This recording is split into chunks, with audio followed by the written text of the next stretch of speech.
ఏమన్నారు, తమ్మిడిహట్టి నుంచి మేడిగడ్డ అంతా 20-30 కిలోమీటర్లే ఉంటదన్నారు. పాపం వారికి ఐడియా ఉండకపోవచ్చు. తమ్మిడిహట్టి అన్ని చెప్తాను, నాకు టైం ఇప్పి అంతే. I will answer everything.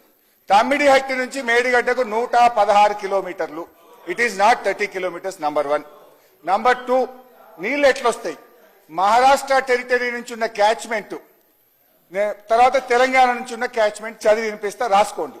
Maharashtra నుంచి చాంకేరి వాగు, మట్టాపూర్ వాగు, ఆహిరి వాగు, అబనపల్లి వాగు, కొల్లపల్లి వాగు, వట్రాల్ వాగు, లంకచెరు వాగు, పోచంపల్లి వాగు, వయంపల్లి వాగు, మేడారం వాగు, కృష్ణాపూర్ వాగు, పెంటిపాక వాగు, తుమ్మాపూర్ వాగు, ఆపెట్ట వాగు, వడ్డెం వాగు, కుకట్పల్లి వాగు.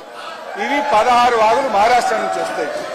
ఇక తెలంగాణ నుంచి రైట్ సైడ్ తెలంగాణ నుంచి పెద్దవాగు, ఎర్రవాగు, నీల్వాయువాగు, వట్టివాగు, చెల్మెడవాగు, గొల్లవాగు, ర్యాలివాగు, జైపూర్ వాగు.